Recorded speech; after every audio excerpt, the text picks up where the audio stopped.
So what comes up again and again here, this meeting, is for some reason we are missing several orders of magnitude in funding, public appreciation, and investment.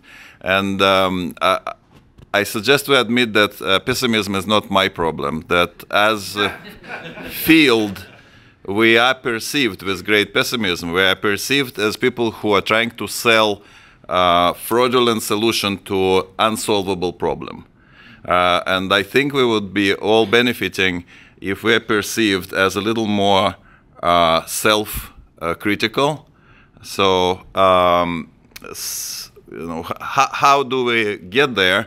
There is a problem that if I personally start criticizing certain directions by the leaders in the field, that would be professional suicide for me. If I start doing that anonymously, it would be written off as just some loser being bitter. So how do we bring up those points? Solution that we suggest, which is doable within the means of modest funding, is interviewing people who are leading people in this field, asking them a set of similar questions about key approaches, and hiring a professional writer, a journalist, to summarize this and put it into a public space. We still have time. You guys want to help me elaborate? Yeah, let's see if we missed anything here. I mean, the one thing that I think makes a big idea stick concisely is that it takes a lot more energy to clean up crap than it does to make crap. And over the years, as hype cycles have sort of fluctuated through and through, we've accumulated a lot of baggage in regards to ideas that people are thinking about in regards to how to go about solving the aging problem. And so when new people enter the space, they have to sift through all of that baggage. And so whenever you incur the process of sifting through that baggage, what do? You go to Google and you say, what are the criticisms of this method and what are the criticisms of this method? And we see a lot of comprehensive overviews of all of the ways that people are going about doing a thing with the successful results that they have achieved trying to do that thing. And you have to really, really get into the weeds to figure out, okay, but what are the actual counter arguments to that path, and give me the steel-manned argument for that I would need to make a critical assessment as to what path I should be pursuing. And so that was sort of the impetus to our proposal in regards to if that could be culminated by a third party by doing anonymized reviews with people, but still crediting their affiliation so that we know that those reviews were not coming from people that were just, pessimists in the field. And put those somewhere that was a central repository for new entries to the space to be like, okay, here's the steel-manned argument against cellular senescence or against parabiosis or against cellular reprogramming, so that we have more people entering the field with an informed perspective rather than entering in wide-eyed and bushy-tailed and then having to sift through all the crap to get to the good stuff. So that's good. You still have 1 minute if you want it. Otherwise, we do longer Q&A. Are we doing the Brad? Twitter too? Yeah.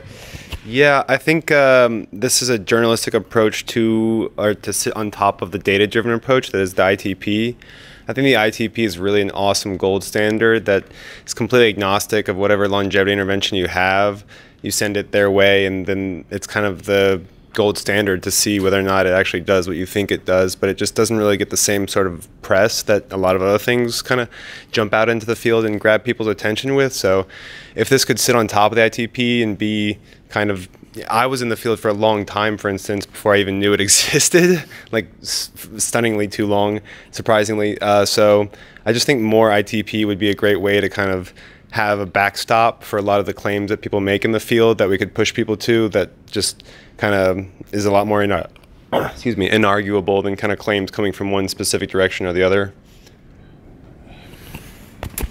So I was looped into this kind of last minute, but I'm often told that I'm the world's worst bioethicist and the world's worst journalist, because I am not out to get anyone. I think most things are morally permissible, but I think the goal here wouldn't be to attack anyone, but instead to arrive at a truth, a single source of truth. And that sounds interesting to me. Yeah, Adding on, it's not just a single source, it's like multiple people that are going to be adding on and like using that as like an open source medium to add to like the collaboration without feeling, like Leon was saying, judged and feeling like people would see it as bitter. And so with that adds to more collaboration and discourse and challenging of ideas as well. Wonderful. Thank you, guys. We have time for 2 minutes Q&A.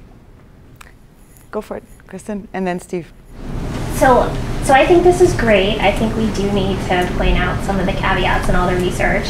My question is, it's easy to poke holes in things, but can you also offer better solutions to the existing science that's there? So how would you fix it?